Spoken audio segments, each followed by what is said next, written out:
RPSC second grade में पूछे गए ज्योग्राफी से रिलेटेड क्वेश्चन एसएसटी के लिए क्वेश्चन पूछा गया था कि वायुमंडल अपनी ऊर्जा का अधिकांश भाग प्राप्त करता है ऊर्जा का, तो ऑप्शन 3 करेक्ट है।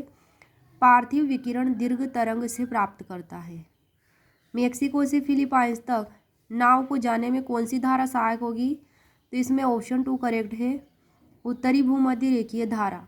मेक्सिको तट से होकर फिलीपाइंस तट तक चलने वाली उत्तरी विषुवत रेखीय जलधारा की उत्पत्ति व्यापारिक पवनों के द्वारा होती है। किसके द्वारा होती है? व्यापारिक पवनों के द्वारा। अर्थात मेक्सिको से फिलीपाइंस तक नाव को जाने में उत्तरी भूमध्य रेखीय धारा सहायक होगी। कौन सी धारा सहायक होगी? उत्तरी भूमध्य रेखीय धारा। नेक्स्ट क्वेश्चन पूछा गया था, ज्वार भाटा उत्पत्ति का साम्यावस्था सिद्धांत प्रस्तुत किया। ऑप्शन 3 करेक्ट है, इसमें न्यूटन ने। ज्वार भाटा की उत्पत्ति का साम्यावस्था का सिद्धांत न्यूटन द्वारा प्रस्तुत किया गया था।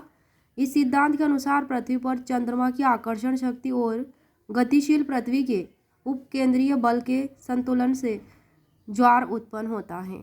नेक्स्ट क्वेश्चन है, निम्नलिखित में से कौन सा एक युग्म सुमेलित नहीं है?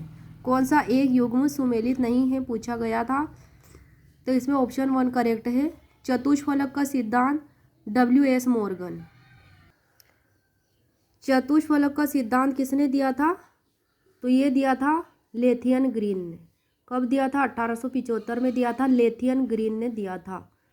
महादेशों और महासागरों के विन्यास में एक व्यवस्था तथा समिति के आधार पर एक आकर्षक सिद्धांत 1875 में लेथियन ग्रीन ने अपनी चतुष्फलक की प्राकल्पना को प्रतिपादित किया था। और बाकी के इसमें सभी सही सुमेलित हैं। प्लेट विवर्तनी का सिद्धांत हेरी हेस ने दिया था। ग्रहाणु सिद्धांत चेम्बरलिन और मोल्टन ने दिया था। महाद्वीपीय प्रवाह सिद्धांत वेगनर ने दिया था।